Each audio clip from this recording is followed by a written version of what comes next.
الحمد لله نحمده ونستعينه ونستغفره ونؤمن به ونتوكل عليه ونعوذ بالله من شرور أنفسنا ومن سيئات أعمالنا من يهد الله فلا مضل له ومن يضلل فلا هادي له ونشهد أن لا إله إلا الله وحده لا شريك له ونشهد أن سيدنا ومولانا محمدًا عبده ورسوله صلى الله تعالى عليه وعلى آله وأصحابه وبارك وسلم تسليماً كثيراً كثيراً. أما بعد فأعوذ بالله من الشيطان الرجيم. بسم الله الرحمن الرحيم. إنما الخمر والميسر والأنصاب والأزلام رجس من عمل الشيطان فاجتنبوه لعلكم تفلحون. صدق اللہ العظیم. معزز سامعین کرام، بزرگوں اور دوستوں، اللہ رب العزت نے ہمیں جو نعمتیں عطا فرمائی ہیں ان نعمتوں میں سے مال و دولت بھی اہم نعمت ہے. عام طور پر لوگوں کے ذہنوں میں یہ غلط فہمی بیٹھی ہوئی ہے کہ اسلام کے اندر مال و دولت کی کوئی اہمیت نہیں ہے، اور جو لوگ مالدار ہیں وہ سچے پکے متقی پرہیزگار مسلمان نہیں بن سکتے. یہ غلط فہمی ہے، اس کی کوئی حقیقت نہیں ہے. نبی کریم صلی اللہ علیہ وسلم کی حیات طیبہ ہمارے لیے نمونہ ہے. ہم بارہا ایسے واقعات پڑھتے اور سنتے ہیں جو اللہ کے رسول صلی اللہ علیہ وسلم کے فقر و فاقہ سے تعلق رکھتے ہیں. بے شک اللہ کے رسول صلی اللہ علیہ وسلم کے فقر و فاقہ کے واقعات منقول ہیں، لیکن یہ فقر و فاقہ اللہ کے رسول صلی اللہ علیہ وسلم کا خود اختیار کیا ہوا تھا، ورنہ اللہ کے رسول صلی اللہ علیہ وسلم بہت بڑے مالدار تھے. ہم صحابہ کرام کی زندگی کو دیکھیں. حضرت ابو بکر صدیق رضی اللہ تعالی عنہ بڑے تاجروں میں تھے. حضرت عمر رضی اللہ تعالی عنہ کی تجارت ایران تک پھیلی ہوئی تھی. حضرت عثمان غنی رضی اللہ تعالی عنہ کا شمار بڑے مالداروں میں ہوتا تھا، اور دیگر صحابہ. حضرت عبد الرحمن ابن عوف رضی اللہ تعالی عنہ کے بارے میں آپ جانتے ہیں وہ کتنے بڑے مالدار تھے.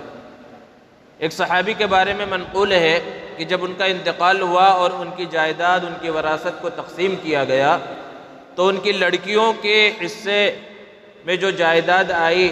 لڑکیوں کے حصے میں جو وراثت آئی وہ لاکھوں دراہم اور دینار تھے، جبکہ ہر ایک کو یہ پتہ ہے کہ لڑکیوں کا حصہ لڑکوں کے مقابلے میں کم ہوتا ہے، تو لڑکیوں کے حصے میں لاکھوں درہم اور دینار آئے. اس سے ان کی مالداری کا پتہ چلتا ہے.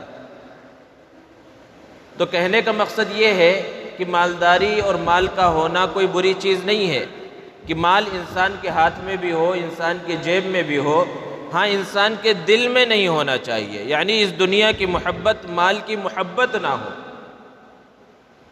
حضرت امام ابو حنیفہ رحمۃ اللہ علیہ کے بارے میں مشہور ہے، جن کی ہم اور آپ اقتدا کرتے ہیں کہ وہ کتنے بڑے مالدار تھے. شیخ عبد القادر جیلانی رحمۃ اللہ علیہ کے بارے میں بھی منقول ہے کہ وہ ان کا شمار بڑے مالداروں میں ہوا کرتا تھا. تو بہرحال مال ایک فطری چیز بھی ہے، ضرورت بھی ہے. انسان کو زندگی گزارنے کے واسطے مال کی ضرورت پڑتی ہے. ہم دیگر مذاہب کو دیکھیں تو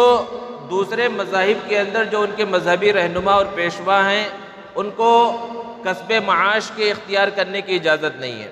بظاہر وہ کوئی کسب معاش کا کوئی ذریعہ اختیار نہیں کرتے اور شادی وغیرہ نہیں کرتے، ان سب چیزوں سے بچے رہتے ہیں، چاہے وہ ہمارے برادران وطن ہوں یا عیسائی وغیرہ ہوں، سب میں آپ دیکھ لیجئے. لیکن اسلام نے انسان کو جس چیز کی ضرورت پڑ سکتی ہے ان سب چیزوں کی اجازت دی ہے، اور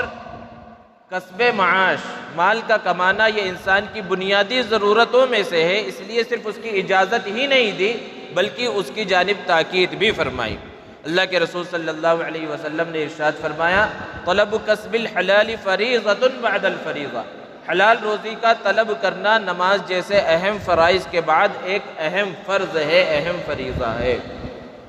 قرآن مجید میں اللہ نے یہ بھی بیان فرمایا ہے، وَمَا مِن دَابَّةٍ فِي الْأَرْضِ إِلَّا عَلَى اللَّهِ رِزْقُهَا، کہ زمین پر جتنی بھی چلنے پھرنے والی مخلوقات ہیں، چاہے وہ انسان ہو، حیوان ہو، ہر ایک کی روزی کی ذمہ داری اللہ رب العزت نے لے لی ہے۔ چھوٹے چھوٹے کیڑے مکوڑے جن کی ہم کوئی حقیقت ہی نہیں سمجھتے، اللہ انہیں بھی روزی دیتا ہے۔ تو بعض لوگوں کے ذہنوں میں یہ خیال آتا ہے کہ بھئی روزی کی ذمہ داری تو اللہ کی ہے، اب ہمیں کمانے کی کیا ضرورت ہے، ہمیں محنت کرنے کی کیا ضرورت ہے، جو ہمارے حصے میں لکھ دیا گیا، جو ہماری قسمت میں لکھ دیا گیا، جیسے کہتے ہیں دانے دانے پہ لکھا ہوا ہے کھانے والے کا نام، تو وہ تو ہمارے حصے میں آ کر ہی رہے گا، اور اس وجہ سے وہ کام چوری کے اندر مبتلا ہیں، محنت نہیں کرنا چاہتے، مشقت نہیں اٹھانا چاہتے، اس وجہ سے کہ اللہ نے تو روزی متعین کر دی ہے۔ بے شک اللہ رب العزت نے روزی متعین فرما دی ہے، لیکن اس دنیا کا نظام اللہ نے اسباب پر رکھا ہے۔ وہ روزی جو تمہارے حصے میں لکھ دی گئی ہے وہ ضرور ملے گی، لیکن جب تم کماؤ گے نہیں، ہاتھ پیر نہیں مارو گے، اس کے لیے کوشش نہیں کرو گے، تو پھر اگلا درجہ کیا ہوگا کہ جب بھوک لگے گی لوگوں کے سامنے ہاتھ پھیلاؤ گے۔ تو روزی تو ملی، لیکن ذلت کے ساتھ ملی، عزت کے ساتھ نہیں ملی۔ وہ عزت کے ساتھ کب ملتی؟ جب کوئی ذریعہ اختیار کرتے، وہ ذریعے اختیار کرتے جو اللہ کے رسول صلی اللہ علیہ وسلم اور صحابہ کرام رضوان اللہ تعالیٰ علیہ مجمعین اور انبیاء کرام نے اور بعد میں اولیاء کرام نے کر کر دکھلایا اور اس کے لیے محنتیں کی، اسباب اختیار کیے۔ تو اسباب کو اختیار کرنا یہ بھی ضروری ہے، روزی کا طلب کرنا، روزی کو حاصل کرنا یہ بھی ضروری ہے، لیکن روزی بھی کیسی ہو، وہ حلال طریقے سے حاصل کی جائے اور حلال طریقے سے اس کو خرچ کیا جائے۔ اور اگر کمائی کے اندر ان سب چیزوں کا خیال نہیں رکھا جا رہا ہے تو اس کے بارے میں سخت وعید اللہ کے رسول صلی اللہ علیہ وسلم نے ارشاد فرمائی۔ آپ صلی اللہ علیہ وسلم نے فرمایا لا يدخل الجنت جسد غذی بالحرام، ایسا جسم جنت کے اندر داخل نہیں ہوگا جس کی پرورش حرام مال کے ذریعے کی گئی ہو۔ اور اللہ کے رسول صلی اللہ علیہ وسلم نے ارشاد فرمایا کہ انسان کے قدم اس وقت تک قیامت کے دن ہل نہ سکیں گے جب تک کہ اس سے 5 چیزوں کا سوال نہ کر لیا جائے اور وہ ان 5 کا جواب نہ دے دے۔ سب سے پہلا سوال ہوگا عن عمرہ فیما افنا، اس قیمتی زندگی کے بارے میں سوال ہوگا، اس زندگی کو کہاں خرچ کیا۔ وعن شبابہ فیما ابلا، جوانی کے بارے میں سوال ہوگا، جوانی کو کس طرح خرچ کیا، کس طرح گزارا۔ اور تیسرا اور چوتھا یہ 2 سوال مال کے بارے میں ہوں گے۔ تیسرا سوال ہوگا مال کو کہاں سے کمایا، کس طرح سے کمایا، جائز طریقہ اختیار کیا یا نہیں کیا۔ اور چوتھا سوال ہوگا مال تو کما لیا، اب یہ مال کا یہ سمجھنے لگے میں مالک ہوں، جہاں چاہے جس طرح چاہے خرچ کروں، ایسا بھی نہیں ہے، اس کو جائز جگہ پر خرچ کرنا بھی ضروری ہے۔ اس لیے چوتھا سوال ہوگا اس مال کو پھر کہاں پر خرچ کیا، کس طرح خرچ کیا۔ اور 5واں سوال علم کے بارے میں ہوگا کہ ہم نے جو علم تمہیں عطا کیا تھا اس پر کس طرح عمل کیا۔ تو کسب معاش کے اندر بنیادی چیز ہے کہ انسان حلال راستے کو، حلال طریقے کو اختیار کرے۔ اگر حرام طریقے سے وہ کما رہا ہے تو پھر انسان کی نہ نماز قبول ہوتی ہے، نہ دعائیں قبول ہوتی ہیں، نہ دیگر عبادات قبول ہوتی ہیں۔ اس کو اللہ کے رسول صلی اللہ علیہ وسلم نے ارشاد فرمایا، جب ایک صحابی نے سوال کیا اے اللہ کے رسول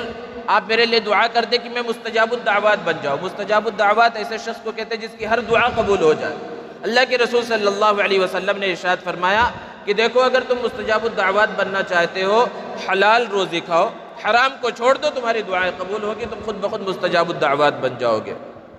یہ اللہ کے رسول صلی اللہ علیہ وسلم کا فرمان ہے۔ اور اللہ کے رسول صلی اللہ علیہ وسلم نے ایک حدیث میں بیان فرمایا کہ ایک شخص ہے پراگندہ بال ہے، پراگندہ حال ہے،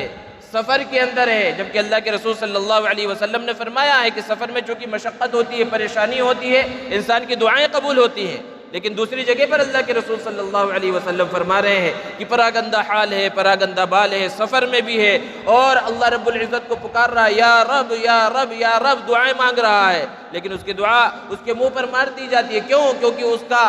کھانا حرام کا ہے، اس کا پینا حرام کا ہے، اس کا لباس حرام کا ہے، حرام طریقے سے اس نے کمایا ہے، تو اس کی دعا کہاں سے قبول ہوگی؟ تو اس سے یہ بات سمجھ میں آئی کہ دعاؤں کی قبولیت، عبادات کی قبولیت، ساری چیزوں کی قبولیت کا دار و مدار حلال روزی کے اوپر ہے۔ آج جس طرح زمانہ ترقی کر رہا ہے تو حرام بھی نئی نئی شکلوں کے اندر دنیا میں نظر آ رہا ہے، نئی نئی طرح سے حرام دنیا کے اندر موجود ہے۔ جو حرام چیزیں اس میں سے بعض تو بالکل واضح ہے، جیسے کہ سود ہے، بالکل حرام ہے، ہر ایک کو معلوم ہے۔ اسی طرح ایک اور حرام ہے جو بہت زیادہ آج ہمارے معاشرے کے اندر رائج ہے، اور وہ ہے جوا بازی، جسے عربی کے اندر قمار کہا جاتا ہے۔ اور دوسرا لفظ میسر قرآن کے اندر استعمال ہوا ہے۔ شراب اور جوا زمانے جاہلیت کے اندر یہ دو بہت بڑی برائیاں تھیں جو اکثر لوگوں کے اندر پائی جاتی تھی۔ شراب بالکل پانی کی طرح پی جاتی تھی، اور جوئے بازی کے اندر لوگ مبتلا تھے۔ اور جوئے بازی بھی کیسی تھی؟ ایک جوا ان کے یہاں بہت مشہور تھا جس کو اللہ نے قرآن مجید میں ازلام کے نام سے استعمال کیا، کہ جیسے کہ وہ ایک اونٹ خریدتے، اونٹ کھاتے تھے، اونٹ کھانے کا زیادہ رواج تھا، تو چند لوگوں نے مل کر ایک اونٹ خریدا، سب نے برابر پیسے اس کے اندر لگائے، لیکن پیسے تو برابر لگائے، لیکن جب تقسیم کا مرحلہ آتا تو سب کو برابر گوشت تقسیم نہیں ہوتا تھا۔ اس میں وہ کچھ پانسے پھینکتے تھے یا تیر رہتے تھے جس پر حصے لکھے رہتے تھے، کہ جیسے ایک تیر پر لکھا ہوا ہے 2/3 حصہ، ایک پر 1/3 حصہ، اور کچھ تیر ایسے ہوتے تھے جو بے نصیب ہوتے تھے، یعنی اس میں کوئی حصہ ہی نہیں ہوتا تھا، اور پھر وہ تیر رکھ دیے جاتے، یعنی گوشت کے کہ اونٹ کے گوشت کے اندر مثال کے طور پر 20 حصے ہوں گے یا 25 حصے، وہ اپنے اعتبار سے جتنے متعین کرتے اتنے تیر رکھتے، اور پھر کچھ تیروں پر کچھ حصہ لکھا ہوا ہی نہیں رہتا، اور کچھ پر زیادہ حصے، کچھ پر کم حصے، کچھ پر آدھا حصہ لکھا رہتا، اور پھر کسی سے وہ تیر اٹھوائے جاتے جیسے چٹھیاں اٹھوائی جاتی ہیں۔ اب جس کے نام کے ساتھ جتنا حصہ نکل آتا اتنا دے دیا جاتا، کسی کو کچھ نہیں ملتا جبکہ اس نے بھی اس کے اندر حصہ لیا ہے۔ اور بسا اوقات تو ایسا ہوتا کہ جس کے نام کچھ نہیں آتا، اونٹ کی پوری قیمت اس کو دینے پر مجبور کر دیا جاتا۔ ایک طریقہ جس کو وہ خیر کا طریقہ سمجھتے تھے، یہ بھی رائج تھا کہ اونٹ خریدا جاتا اور پھر اس کے اندر بعد میں کسی ایک کے اوپر قرآن اندازی کی جاتی، کسی ایک کو کہہ دیا جاتا کہ تم ہی اب اس اونٹ کے مالک ہو، تمہارے ذمہ یہ ہے کہ تم پوری قیمت ادا کرو، اور جب وہ شخص قیمت ادا کرتا اس کو گوشت کا کچھ حصہ نہیں دیا جاتا، اس کا حصہ غریبوں کے اندر تقسیم کر دیا جاتا، اور اس کو خیر کا کام سمجھتے تھے۔ تو جب اسلام آیا، اللہ کے رسول صلی اللہ علیہ وسلم تشریف لائے، تو یہ جو خرابیاں تھیں ان کو تدریجاً ختم کیا گیا۔ جب اللہ کے رسول صلی اللہ علیہ وسلم نے صحابہ کے ساتھ مکہ سے مدینہ المنورہ کی طرف ہجرت کیا، اس وقت تک بھی شراب کی حرمت نازل نہیں ہوئی۔ بعض صحابہ کے دلوں کے اندر خلجان تھا، اللہ کے رسول صلی اللہ علیہ وسلم کے پاس آئے۔ روایات کے اندر ہے کہ قرآن مجید کی جو آیت کریمہ یسألونک عن الخمر والمیسر، کہ اے نبی صلی اللہ علیہ وسلم، لوگ آپ سے شراب اور جوئے کے بارے میں سوال کر رہے ہیں، آپ کہہ دیجئے کہ اس کے اندر بہت بڑا گناہ ہے لیکن تھوڑا فائدہ بھی ہے، نقصان بھی ہے، فائدہ بھی ہے۔ اس کے بارے میں مفسرین نے بیان فرمایا کہ آیت کریمہ حضرت عمر اور حضرت معاذ بن جبل رضی اللہ عنہما کے بارے میں نازل ہوئی کہ یہ دونوں اللہ کے رسول صلی اللہ علیہ وسلم کے پاس آئے، اور دیگر انصاری صحابہ بھی تھے، اور آپ سے شراب اور جوئے کے بارے میں دریافت کیا کہ اس کی وجہ سے انسان کی عقل خراب ہو جاتی ہے، انسان اپنے مال سے ہاتھ دھو بیٹھتا ہے، تو اس کا کیا حکم ہے۔ اس وقت یہ آیت نازل ہوئی جس کے اندر صراحت کے ساتھ شراب کو حرام قرار نہیں دیا گیا، جوئے کو بھی حرام قرار نہیں دیا گیا، بلکہ اتنا کہا گیا کہ اس کے اندر خرابیاں بہت زیادہ ہیں لیکن تھوڑا سا فائدہ بھی ہے اس کے اندر۔ تو اس آیت کریمہ کے نازل ہونے کے بعد صحابہ کا ایک بہت بڑا طبقہ تھا جس نے اگرچہ حرام نہیں ہوئی تھی ابھی شراب، جوا حرام نہیں ہوا تھا، لیکن اگر وہ اس میں مبتلا تھے تو انہوں نے اسی آیت کے نازل ہونے کے بعد ہی اس کو چھوڑ دیا، اس سے کنارہ کش ہو گئے۔ اور صحابہ میں بعض ایسے بھی تھے کہ زمانے جاہلیت میں بھی انہوں نے کبھی شراب کو ہاتھ نہیں لگایا تھا، کبھی جوئے کے اندر مبتلا نہیں ہوئے تھے، اور جو تھے وہ انہوں نے پہلی آیت کے نازل ہونے کے بعد اس کو چھوڑ دیا۔ لیکن چونکہ صراحت کے ساتھ ابھی حرمت کا حکم نازل نہیں ہوا تھا، صحابہ کے دلوں کے اندر خلجان تھا۔ پھر اللہ کے رسول صلی اللہ علیہ وسلم سے سوال کیا، اور حضرت عمر رضی اللہ تعالی عنہ نے اللہ رب العزت سے دعا کی، اللہم بین لنا فی الخمر وافیا شافیا، کہ اللہ شراب کے بارے میں واضح حکم کو نازل فرما۔ تو اللہ تبارک و تعالیٰ نے شراب کو 3 مرحلوں میں اور جوئے کو 2 مرحلوں میں حرام قرار دیا۔ شراب کے بارے میں دوسری آیت نازل ہوئی، پہلے تو کہا گیا تھا کہ بھئی اس میں خرابیاں ہیں، بچو اس سے، پھر دوسرے مرحلے پر کہا گیا یا ایھا الذین آمنوا لا تقربوا الصلاۃ وانتم سکارا، کہ نماز شراب کی حالت میں، یعنی اگر نشہ ہے، شراب پی رکھی تھی کسی نے، تو پھر نماز قبول نہیں ہوگی، نماز کے وقت منع کر دیا گیا۔ اور پھر تیسرے مرحلے میں قرآن مجید کی وہ آیت کریمہ جو ابھی خطبے میں تلاوت کی گئی وہ نازل ہوئی، اور اللہ رب العزت نے شراب اور جوئے کو ہمیشہ کے لیے حرام قرار دے دیا، اور یہ آیت نازل ہوئی انما الخمر والمیسر والانصاب والازلام رجس من عمل الشیطان فاجتنبوه لعلکم تفلحون۔ بہت سخت انداز میں، جو عربی گرامر کو جانتے ہیں وہ سمجھ سکتے ہیں کہ کتنے سخت انداز میں اللہ رب العزت نے حکم کو نازل فرمایا کہ بے شک شراب، جوا اور بت، انصاب کے معنی بت کے ہیں۔ بت کا مطلب یہ ہے، ایک تو ہے کہ جو بتوں کی عبادت کرے وہ تو کھلم کھلا مشرک ہے، کافر ہے، اس کے بارے میں کوئی شک ہی نہیں۔ یہاں بہت سے مسلمان بھی ایسے ہیں۔ ایک ہے مجسمہ بنانا، تو عام مجسمہ کسی بھی جاندار کا بنانا وہ جائز ہی نہیں ہے، چاہے جائے کہ کسی بت کا مجسمہ بنایا جائے وہ تو اور ناجائز اور حرام ہے، کسی مورتی کا۔ اور آج بہت سے مسلمان بھی ان چیزوں کے اندر مبتلا نظر آتے ہیں، جیسے کہ کارپینٹر ہو گئے یا دوسرے کام کرنے والے، دروازوں کے اوپر مورتی کی تصویر ان سے بنوائی جا رہی ہے، جس کو منقش کیا جاتا ہے، اس میں جس طرح پھول وغیرہ بنائے جاتے ہیں اس طرح اگر مورتی بنائی جا رہی ہے، دوسری چیزیں، اسی کو انصاب کے نام سے کہا گیا، یہ بھی سخت حرام ہے۔ اور چوتھی چیز کہی گئی ازلام، یہ بھی جوئے کی ایک شکل ہے جو ابھی بیان کی گئی تھی کہ وہ اونٹ وغیرہ خریدتے تھے اور پانسے پھینک کر، تیر پھینک کر اس کو تقسیم کیا کرتے تھے، جس میں برابری کا سلوک نہیں کیا جاتا تھا۔ اللہ نے فرمایا یہ چاروں چیزیں رجس من عمل الشیطان، گندگی ہیں، شیطان کے کاموں میں سے ہے، اس سے تم بچو، ہو سکتا ہے تم کامیاب ہو جاؤ۔ جب یہ آیت کریمہ نازل ہوئی تو شراب بھی بالکل حرام ہو گئی اور جوا بھی بالکل حرام قرار دے دیا گیا، اور جو لوگ اس کے اندر مبتلا تھے وہ سب انہوں نے ان چیزوں کو چھوڑ دیا۔ صحابہ کے بارے میں ہے کہ بہت سے صحابہ ایسے تھے کہ شراب کا جام ان کے ہاتھ میں تھا، اور کسی نے آ کر خبر دی کہ بھئی اللہ کے رسول صلی اللہ علیہ وسلم پر شراب کی حرمت کی آیت نازل ہو چکی ہے،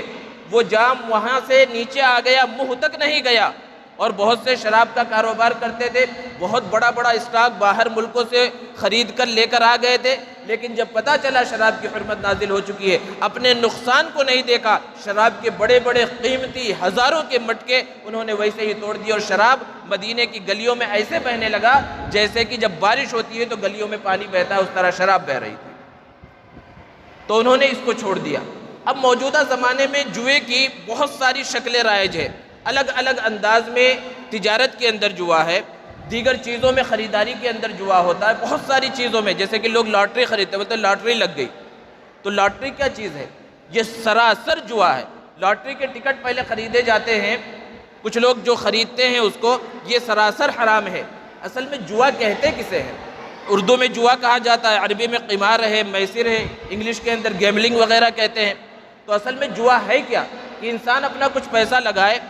اور وہ پیسہ بغیر کسی معاوضے کے یا تو دوسرے کے پاس چلے جائے، یا دوسرے کا پیسہ بغیر کسی معاوضے کے اس کے پاس آ جائے، تو کبھی اگر وہ جیتتا رہتا ہے تو اس کا خوب فائدہ ہو جاتا ہے،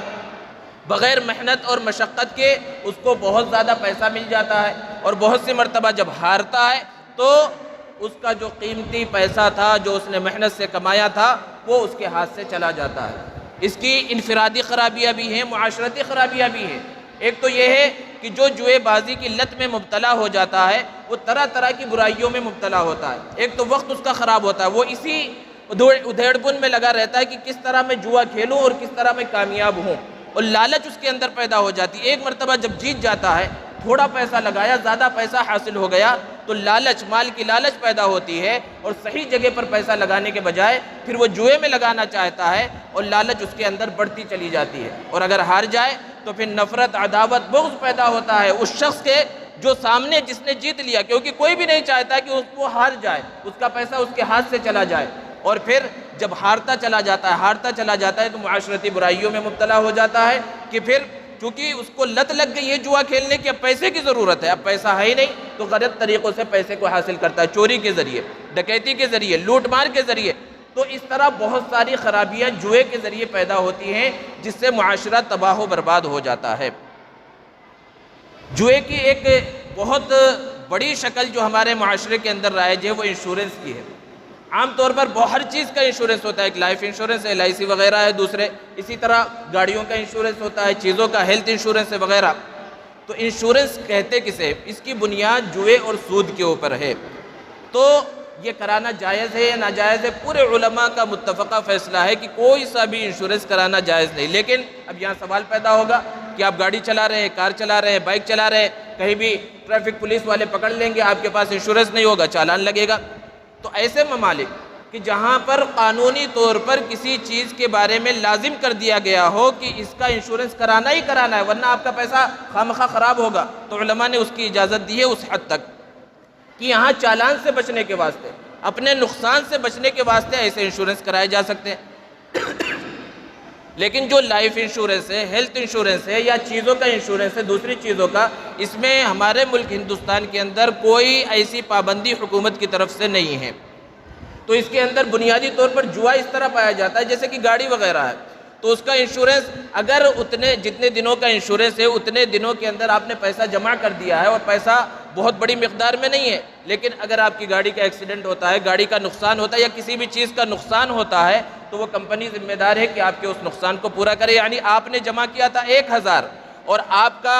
نقصان ہوا تھا 10,000 کا، گویا کہ 10,000 روپے 9,000 روپے آپ کو مفت میں مل گئے۔ یہ 9,000 کس کے ہیں؟ کمپنی اپنی جیب سے تو نہیں دے گی، وہ دوسرے 10 لوگوں سے انہوں نے جو حاصل کیا تھا، کیونکہ یہ تو ضروری نہیں ہے کہ ہر ایک کی گاڑی کا ایکسیڈنٹ ہوگا، ہر ایک بیمار ہوگا، ہر ایک کو نقصان ہوگا، یہ ضروری نہیں ہے۔ تو اس مرحلے میں کیا ہوا ہے، جب آپ کی گاڑی کا نقصان ہوا، آپ کی کسی چیز کا نقصان ہوا تو دوسروں نے جو پیسہ دیا تھا اس سے آپ کے نقصان کی بھرپائی کی گئی، اور اگر آپ کا اس مدت کے اندر کوئی نقصان نہ ہوتا تو وہ پیسہ بھی آپ کو نہیں ملنا تھا، یہ پیسہ جو آپ نے دیا تھا وہ پیسہ کسی اور کو مل گیا، یہی جوا ہے اور یہ اسی کی بنیاد ہے، اس لیے یہ حرام ہے۔ اسی طرح اور بہت ساری چیزیں ہیں جس کو معلوم کرنا چاہیے۔ آج کے جوئے کے بارے میں بیان کرنے کا مقصد یہ ہے کہ ہمارے ملک ہندوستان کے اندر کرکٹ بہت زیادہ رائج ہے، لوگوں کا پسندیدہ کھیل ہے، تو بہت سے وہ ہیں جو کھیلنا پسند کرتے ہیں اور بہت سے وہ ہیں جو خود تو نہیں کھیلتے لیکن دوسروں کو کھیلتے ہوئے دیکھنا پسند کرتے ہیں، تو دونوں چیزیں بہت محبوب ہیں لوگوں کو، اور اسلام کوئی ایسا خشک مذہب نہیں ہے کہ جس نے کھیل کود کی اجازت نہ دی ہو۔ شریعت کے دائرے میں رہتے ہوئے کھیل کود کی جائز کھیلوں کی اجازت بھی ہے کہ ایسے کھیل انسان کھیلے جس سے انسان کو قوت حاصل ہو، تندرستی حاصل ہو، اس کی صحت بنے، چستی اس کے اندر باقی رہے، ایسے کھیلوں کی اجازت بھی ہے۔ تو جہاں تک کھیل دیکھنے کی بات ہے، اگر اس کے اندر کوئی خرابی نہیں ہے، لیکن آج اگر دیکھا جائے تو اس میں غیر محرم نظر آتی ہے، میوزک نظر آتا ہے، دوسری چیزیں نظر آتی ہے، اس اعتبار سے دیکھا جائے تو پھر وہ بھی جائز نہیں رہتا۔ لیکن بہرحال لوگ، ایک زمانہ تھا کہ آپس میں صرف کھیلتے تھے، وہاں جوا تھا، آج بھی بہت سے نوجوان جب میدانوں میں جاتے ہیں کھیلنے کے واسطے تو اس میں بھی جوا ہوتا ہے، اور جوا کس طور پر ہے کہ آپس میں وہاں پر مقابلہ ہوتا ہے کہ جو جیتے گا دوسری ٹیم، جیتنے والی ٹیم کو ہارنے والی ٹیم اتنے پیسے دے گی، دونوں پہلے پیسہ متعین کرتے ہیں، ہارنے والی ٹیم کو کچھ نہیں ملتا اور جیتنے والی ٹیم کو وہ پیسہ مل جاتا ہے جو ہارنے والی ٹیم نے جمع کیا ہے۔ یہ صورت ناجائز اور حرام ہے۔ ہاں ایک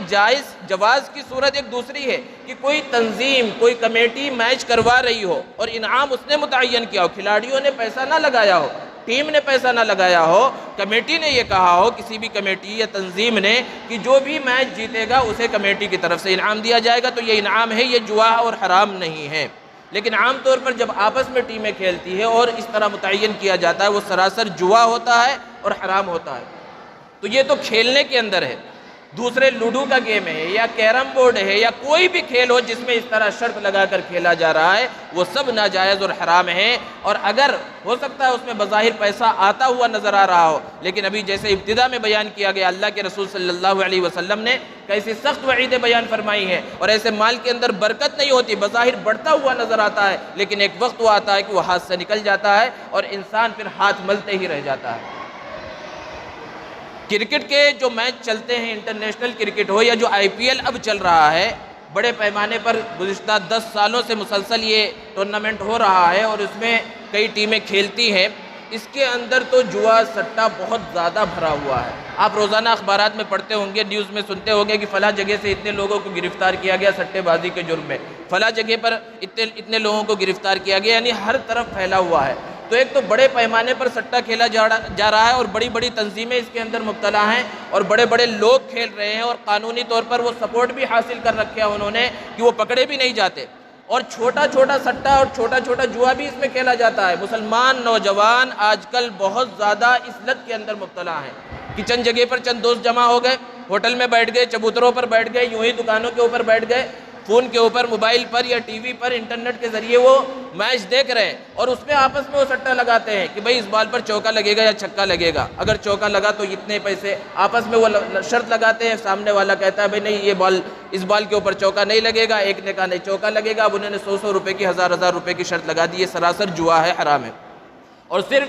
بالوں کے اوپر نہیں بلکہ میچ کے اندر ٹاس سے لے کر جیتنے اور ہارنے تک ہر چیز کے اوپر آج جوا لگایا جا رہا ہے، سٹہ لگایا جا رہا ہے، وائٹ بال، نو بال، چھکا، چوکا، خالی بال جانا، ایک اوور میں کتنے رن بنیں گے، ہر چیز کے اوپر جو ہے جوا لگایا جاتا ہے، اور ہمارے مسلمان اس کے اندر مبتلا ہیں، اس کو گناہ نہیں سمجھتے، حالانکہ صراحت کے ساتھ اللہ رب العزت نے شراب کو جس طرح حرام قرار دیا ہے اسی طرح جوئے کو حرام قرار دیا ہے۔ تو آئی پی ایل کے اندر کسی بھی انداز میں یا کوئی بھی میچ ہو رہا ہو، کرکٹ میچ ہو رہا ہو، کسی بھی انداز میں، اب چونکہ آئی پی ایل کا زمانہ چل رہا ہے تو اس انداز میں کہیں پر بھی اس طرح جوا کھیلنا ناجائز اور حرام ہے، اس کو اچھی طرح سے سمجھنے کی ضرورت ہے، اور نوجوانوں کو ایسی چیزوں سے بچنے کی ضرورت ہے۔ ہو سکتا ہے اس میں وقتی طور پر فائدہ نظر آ رہا ہو، قرآن میں بیان بھی کیا گیا کہ اس میں تھوڑا سا منافع ہے، اس کے اندر تھوڑا سا نفع ہے، لیکن پھر بعد میں حرام قرار دیا گیا، کیونکہ وہ نفع نظر آتا ہے لیکن پھر وہ نقصان کے اندر تبدیل ہو جاتا ہے، انسان بہت ساری برائیوں میں مبتلا ہو جاتا ہے۔ تو ایک تو یہ ہے کہ اس انداز میں جوا کھیلا جائے، اور دوسرے آپ حضرات کو معلوم ہوگا اور خصوصاً نوجوانوں کو کہ اس سال جو آئی پی ایل چل رہا ہے تو اس کو اسپانسر کرنے والی ٹائٹل اسپانسر جو ہے وہ ڈریم 11 کے نام سے ایک ایپ ہے جو بہت سے لوگوں نے ڈاؤن لوڈ کر رکھا ہے، اور اس ایپ کے ذریعے بھی جوا کھیلا جاتا ہے۔ بڑے حضرات کو ہو سکتا نہ معلوم ہو کیونکہ یہ سب چیزیں نہیں دیکھتے اور ان چیزوں کے اندر مبتلا نہیں ہے، لیکن ہمارے نوجوانوں کو یہ سب معلوم ہوگا، اور بہت سو کے موبائل میں یہ ایپ موجود بھی ہوگی ڈریم 11 کے نام سے، اور یہ اس سال کئی سالوں سے چل رہا ہے، گزشتہ 3-4 سال سے یہ ایپ موجود ہے، لیکن چونکہ اس سال آئی پی ایل کو اسپانسر کرنے والی یہ ایپ ہے اس لیے اور زیادہ مشہور ہو گیا، اور ہر جگہ پر اس کے اشتہارات لگے ہوئے ہیں، اس کے اشتہارات آ رہے ہیں، اس لیے زیادہ لوگوں کو معلوم ہے، اور یہ سراسر جوا ہے، 100% جوا ہے اس کے اندر۔ اس کے کھیلنے کا طریقہ نوجوانوں کو معلوم ہوگا کہ اس کے اندر اس پہ جب اپنا اکاؤنٹ بنا لیا جاتا ہے تو جس دن میچ ہو رہا ہوتا ہے، 2 ٹیموں کا میچ ہے، تو ان 2 ٹیموں میں سے اپنے 11 کھلاڑی منتخب کرنے ہوتے ہیں، اور اگر وہ 11 کھلاڑی جو دونوں ٹیموں کے اندر ہے ان میں سے جو بھی اس میچ میں جب شام میں میچ ہوگا اور اچھا کھیلیں گے تو ان کے اچھا کھیلنے کے اعتبار سے اس کو پوائنٹ ملتے چلے جائیں گے، اور روزانہ کی بنیاد پر ابھی چند دنوں پہلے تحقیق کی گئی اور دارالفتہ سے سوال بھی کیا گیا، معلوم کیا گیا کہ روزانہ کی بنیاد پر کروڑوں روپے اس میں لگائے جاتے ہیں، اور کروڑوں روپے لوگ انعام کے طور پر حاصل کرتے ہیں، دراصل وہ انعام نہیں بلکہ جوا ہے۔ اس کے اندر کئی شکلیں ہیں، ایک شکل یہ ہے کہ اس میں 44 لاکھ لوگ اس حصے میں شامل ہوتے ہیں، 49 روپے وہ لگاتے ہیں، 44 لاکھ لوگ، اس میں سے 28 لاکھ لوگوں کو کچھ نہ کچھ انعام ملتا ہے، یعنی 100% لوگوں کو انعام نہیں ملتا، 60% لوگوں کو انعام ضرور ملتا ہے، کچھ نہ کچھ ملتا ہے، جو سب سے اوپر رہتا ہے اسے 1 کروڑ یا اس سے زیادہ کا انعام ملتا ہے، اور آہستہ آتے آتے 28 لوگوں کو کچھ نہ کچھ ضرور ملتا ہے، اور انہوں نے جو اپنا 49 روپیہ 25 روپیہ جو لگایا تھا وہ بھی انہیں واپس مل جاتا ہے، اور جو 28 کے بعد یعنی 60% کے بعد جو لوگ تھے انہوں نے اپنا جو پیسہ لگایا انہیں وہ اپنا پیسہ بھی نہیں ملتا اور انعام بھی نہیں ملتا، یہ سراسر جوا ہے۔ اور صرف یہی ایک اپلیکیشن، یہی ایک ایپ نہیں ہے بلکہ اس طرح کے دوسرے بہت سارے بھی ہیں۔ ڈریم 11 یہ سب سے زیادہ مشہور ہے، مائی 11 کے نام سے بھی ہے، اور اس میں بھی اسی طرح کھیلا جاتا ہے۔ ہمارے نوجوانوں کو سمجھنے کی ضرورت ہے، بہت سے لوگ یہ کہہ رہے ہیں بھائی زیادہ پیسہ تھوڑی لگ رہا ہے، 50 روپے کی کیا حیثیت ہے، یہاں سے وہاں چائے پیتے ہیں 50 روپے ہو جاتے ہیں، 50 روپے یہاں لگا دیے اور قسمت نے ساتھ دیا تو کروڑوں جیت جائیں گے، لاکھوں جیت جائیں گے۔ یہاں یہ سمجھنے کی ضرورت ہے کہ ہو سکتا ہے آپ کروڑوں جیت جائے، لاکھوں جیت جائے، لیکن جو اس لت کے اندر جوئے بازی کی لت میں مبتلا ہے اس سے قرآن مجید نے منع کیا ہے۔ نبی کریم صلی اللہ علیہ وسلم نے تو یہاں تک بیان فرمایا کہ من قال لصاحبہ تعال اقامرک فلیتصدق، کہ جس مسلمان نے اپنے کسی دوست سے، اپنے کسی ساتھی سے کہا چلو بھائی جوا کھیلتے ہیں، تو صرف اتنا کہنا اتنا بڑا گناہ ہے کہ اسے صدقہ کرنا چاہیے، یعنی کفارے میں صدقہ کرنا چاہیے۔ پھر جوا کھیلے تو پھر کتنا بڑا گناہ ہوگا، اور وہ اس کی شدت اور اس کی وعید کتنی زیادہ ہوگی اس کا اندازہ کیا جا سکتا ہے۔ تو آئی پی ایل میں میچ چل رہا ہو، آپ آپس میں دوستوں کے ساتھ مل کر جوا کھیلے، یہ بھی ناجائز اور حرام ہے، یا مختلف ایپس کے ذریعے، موبائل ایپ اپلیکیشن کے ذریعے جو جوا کھیلا جا رہا ہے وہ بھی ناجائز اور حرام ہے۔ اسی طرح کچھ اور ایپ آپ کو پلے اسٹور پہ موبائل پر مل جاتے ہیں جس میں اس طرح لائیو جو میچ چل رہے ہوتے اس میں تو نہیں، لیکن موبائل میں بہت سارے ویڈیو گیمز وغیرہ ہے، یا کمپیوٹر میں جو گیم چلتے ہیں اس کے لیے بھی اپلیکیشن ہے، اور اس میں بھی پیسے لگا کر میچ اگر آپ جیت گئے، یعنی گیم جو کھیلا آپ نے، ویڈیو گیم جو کھیلا، موبائل گیم جو کھیلا اور اس میں کچھ پیسے لگائے، تو اگر آپ پہلے نمبر پہ رہے یا زیادہ اسکور آپ نے بنایا تو اسی حساب سے انعام ملتا ہے۔ MPL ایک اپلیکیشن ہے، یا اسی طرح اور بہت سارے اپلیکیشن ہیں جو مشہور ہے، وہ آپ لوگوں کو معلوم ہے، اس میں بھی اسی طرح پیسہ لگایا جاتا ہے۔ یہ اپنی جیب سے پیسہ نہیں لگایا گیا، آپ جب پہلی مرتبہ ڈاؤن لوڈ کرتے ہیں، کسی کا کوڈ اس میں ڈالتے ہیں تو 100 روپے کمپنی کی طرف سے خود بخود ملتے ہیں، اس پیسے کو بھی آپ اگر لگا رہے ہیں اور پھر گیم کھیل رہے ہیں اور اسی میں وقت جو ہے انسان برباد کر رہا ہے اور پھر اس کے ذریعے جو پیسہ آتا ہے، یہ بھی حرام اور ناجائز ہے۔ اس لیے ان سب چیزوں سے بچنے کی ضرورت ہے، چاہے وہ خود گراؤنڈ میں میچ کھیلنے کے واسطے جائیں، یا کہیں میچ چل رہا ہو اس کے اوپر سٹہ لگائیں، یا پھر اس طرح اپلیکیشن کے ذریعے سٹہ وغیرہ لگانا ناجائز اور حرام ہے۔ اگر کوئی بھی ہمارے نوجوانوں میں سے اس میں مبتلا ہے تو پہلی فرصت میں ایسی اپلیکیشن کو اپنے موبائل سے نکال دے، اور جو اپنے جان پہچان والوں میں سے کسی کے بارے میں جانتے ہیں، جو کہ ہو سکتا ہے انہیں علم نہ ہو کہ یہ ناجائز اور حرام ہے، تو ہماری ذمہ داری یہ ہے کہ انہیں بھی اس گناہ کو بتانے کی کوشش کرے اور اس گناہ کے جو مضر اثرات ہیں اس کو بتانے کی کوشش کریں۔ اللہ رب العزت سے دعا ہے اللہ تبارک و تعالی ہمیں عمل کی توفیق عطا فرمائے۔ وآخر دعوانا الحمدللہ رب العالمین۔